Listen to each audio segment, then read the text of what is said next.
Hey y'all, welcome back to Mrs. Lynn's Cooking. Today we're going to make a homemade vegetable beef soup.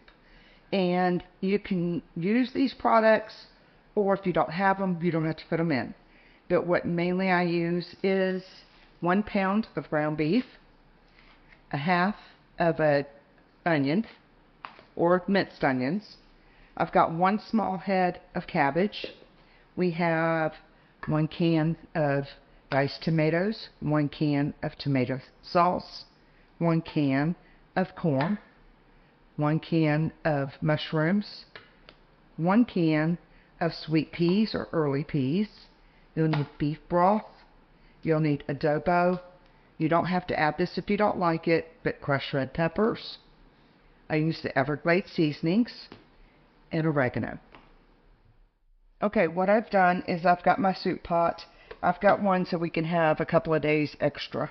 And the first thing we're going to do is we're going to take our ground beef and we're going to break it up in here and we're going to fry it.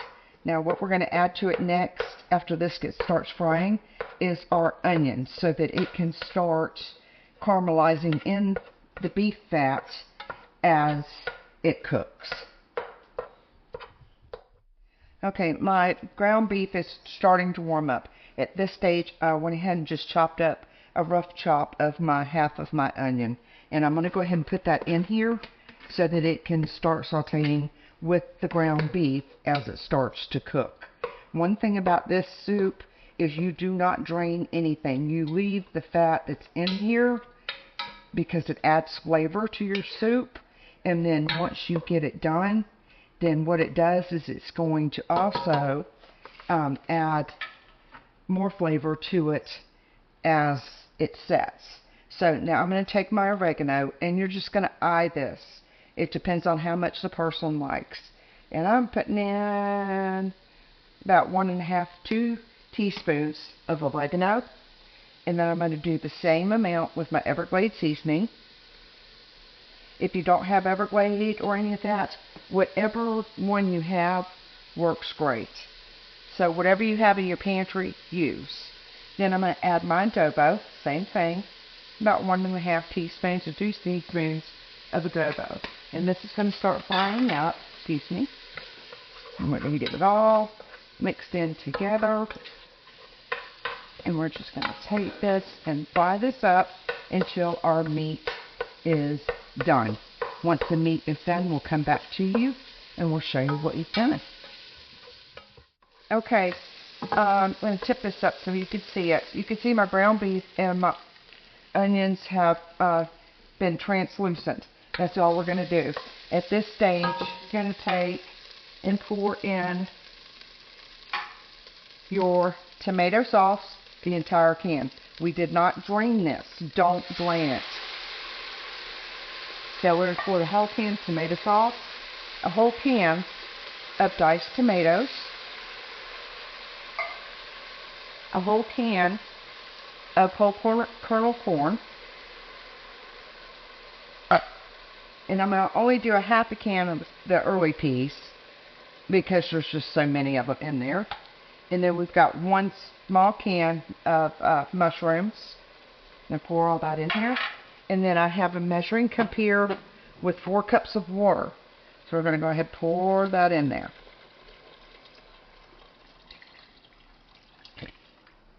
And I'll probably need another 3 to 4 cups of water on that. And what we're going to do is we're going to stir this around.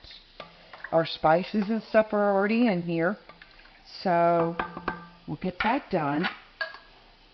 Once we get all that taken care of, add a little bit more of I've got 3 cups here, so I'm going to do a pretty big pot because I've got to add my cabbage in here as well.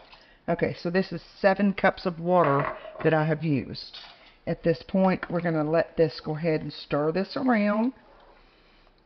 You can add noodles to it if you like, or rice as a filler, or you can also put in chopped potatoes. Now what I'm going to do is I'm going to get my cup so that I can do my beef broth as well. I need to get that set. Let me do that real quick. Okay, at this stage what I'm going to do is I've just used a regular teaspoon that you have in the house I use Nor's beef base. The reason I use this is more flavorful. It's a much better food. So I'm going to put 3 of these in with that. Then we're going to stir this around, and then I'm going to put in my cabbage.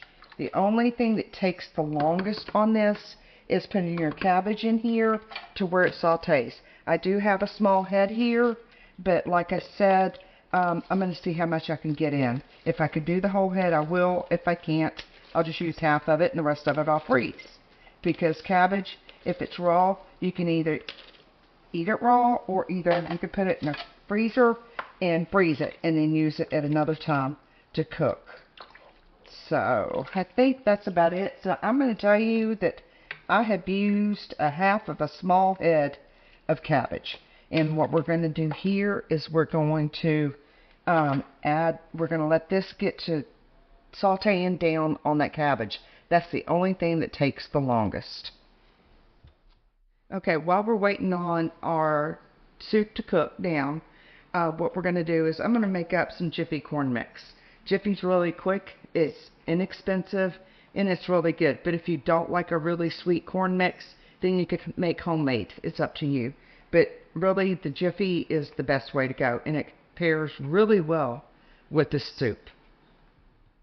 Okay, my soup is getting done, but it's still going to take a little while. Right now, I've got my stove set on like a number 8. But what I'm going to do is once I get this to start boiling, then I'm going to reduce the heat down to about a number 3 to a number 4. And we're going to let this sit here and cook for probably a good 30 minutes. Okay, my soup is starting to boil, which you can see. Now I have turned my oven, or excuse me, my stove down to a 2, because with these cookers like this, they'll stay warm as long as you have something that's going to transfer over to it.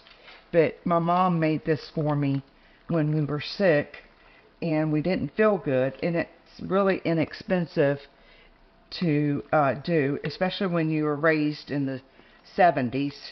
So about 1970, in the mid-70s, my mom would make this, and it's really good, especially if you let it sit overnight in a refrigerator. The flavor comes out so much better the next day. And if you're freezing and you don't feel good, this is the best thing in the world to do. At this stage, as it's starting to boil, and I've turned my stove down, I'm going to add in a little bit of red pepper. My husband did this to me one day when I wasn't looking. So I'm going to put in about a teaspoon. That's all I put in it, is the red pepper. And then he was trying to cover it up, and I got really upset with him. That's okay. And then come to find out, it was the best soup I ever had. So I have to give credit to my husband. He does come up with some good ideas. Okay, it's simmering the way I want it to, so I'm going to let this sit for about 10 to 15 minutes. You can see that the cabbage is starting to wilt, but I want to make sure it's soft. So just keep it on a real low number 2, or like a medium low, I guess you could say. And one thing about the soup, if you always make too much of it, it freezes really, really good. Okay, our soup is done. Like I said, the only thing that you're really going to do is you're cooking the meat. Everything else is already cooked except for the cabbage. You just want to make sure that that cabbage is soft. So that's done, and then we've just cooked up some Jiffy corn mix with a dollop of butter. So if you like my video, please like and subscribe.